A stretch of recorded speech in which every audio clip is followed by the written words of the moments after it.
উমাকান্ত স্কুলের শিক্ষিকা নিগ্রহের প্রতিবাদে শিক্ষা ভবনে ডেপুটেশন।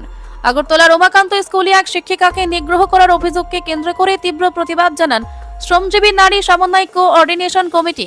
ঘটনার প্রতিবাদে সোমবার সংগঠনের পক্ষ থেকে শিক্ষা ভবনের ডিরেক্টর অব সেকেন্ডারি এডুকেশন যুগ্ম অধিকর্তা এর নিকট একটি ডেপুটেশন প্রদান করা হয়। ডেপুটেশনে সংগঠনের পক্ষ থেকে অভিযুক্তদের বিরুদ্ধে দ্রুত ও দৃষ্টান্তমূলক ব্যবস্থা গ্রহণের দাবি জানানো হয়। পাশাপাশি রাজ্যের সমস্ত শিক্ষা প্রতিষ্ঠানে শিক্ষিকাদের নিরাপত্তা নিশ্চিত করার বিষয়ে জোর দেওয়া হয়। সংগঠনের সদস্যরা জানান, এই ধরনের ঘটনা অত্যন্ত নিন্দনীয় এবং ভবিষ্যতে যাতে এই ধরনের ঘটনার পুনরাবৃত্তি না ঘটে সেই জন্য প্রশাসনের সক্রিয় হস্তক্ষেপ জরুরি। 2রা এপ্রিল উমাকান্ত ইংলিশ মিডিয়ামে একটা ঘটনা হয়েছে। স্টাফ রুমের ভেতরে একজন মহিলা শিক্ষিকাকে একজন ওই স্কুলেরই প্রাক্তন শিক্ষক, উনি এখন রিটায়ারমেন্ট চলে গেছেন, তাকে শারীরিকভাবে এবং মানসিকভাবে তাকে নিগ্রহ করেছেন। তো তারপরে সেখানে স্টাফ রুমে অন্যান্য যারা ছিলেন তারা এগিয়ে এসেছে, প্রতিবাদ করেছে এবং প্রধান শিক্ষকেরও ভূমিকা ভালো ছিল, আমরা শুনেছি।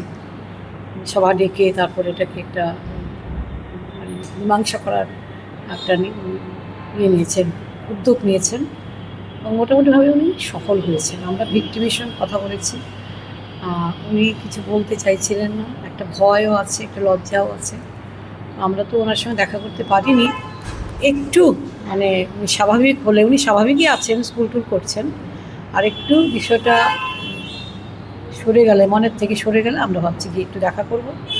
আমরা চাইছি আমাদের রাজ্যে আজকে স্কুল শিক্ষক, বিদ্যালয় শিক্ষক, শিক্ষার যে অধিকর্তা, ওনার সঙ্গে আমরা দেখা করতে এসেছিলাম। অধিকর্তা ছিলেন না, আমরা যুগ্ম অধিকর্তা অসীম সাহার কাছে আমরা স্মারকলিপিটা দিয়ে গেছি। আমরা বলেছি ভবিষ্যতে যেন আমাদের রাজ্যের কোনো স্কুলে যেন এই ধরনের অনভিপ্রেত ঘটনা যেন না হয়, সেটাকে যেন শিক্ষা দপ্তর গুরুত্ব দিয়ে দেখে। এবং একটা কমপ্লেন কমিটি ছিল সরকারি ক্ষেত্রে, বেসরকারি ক্ষেত্রে, সেটা পূর্বতন বামফ্রন্ট সরকার সেটা চালু করেছিল। খুব ভালো ছিল কমপ্লেন কমিটিটা, যেখানে 3 জনের কমিটি হবে এবং সেখানে একজন মহিলা সদস্য মাস্ট, তাকে নিতেই হবে। এবং কোনো মহিলা কর্মচারীরা যখন অভিযোগ জানাবে অফিস কর্তৃপক্ষ কিংবা তার স্কুল কর্তৃপক্ষ কিংবা যেখানে উনি কাজ করেন কর্তৃপক্ষের কাছে যখন উনি অভিযোগ করবেন, তখন যেন সেই অভিযোগ কমিটি, কমপ্লেন কমিটি যেন এটা সুরাহার জন্য, সমাধানের জন্য এগিয়ে আসে এবং এটা যেন আগামী দিনে না ঘটতে পারে। তো এই কমপ্লেন কমিটিগুলো ফাংশন করছে কি না এই মুহূর্তে আমরা জানি না। আমরা সেটাও আমাদের যুগ্ম অধিকর্তা মহাশয়কে আমরা নজরে এনেছি, বলেছি এটাও যেন একটু দেখেন।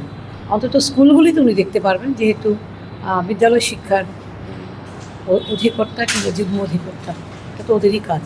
এটুকুই বলা। উনি খুব পজিটিভ, আমাদের খুব ভালো লেগেছে, খুব সুন্দরভাবে বুঝিয়ে বলেছেন, যতটা উনি করতে পারবেন উনি করবেন বলেছেন।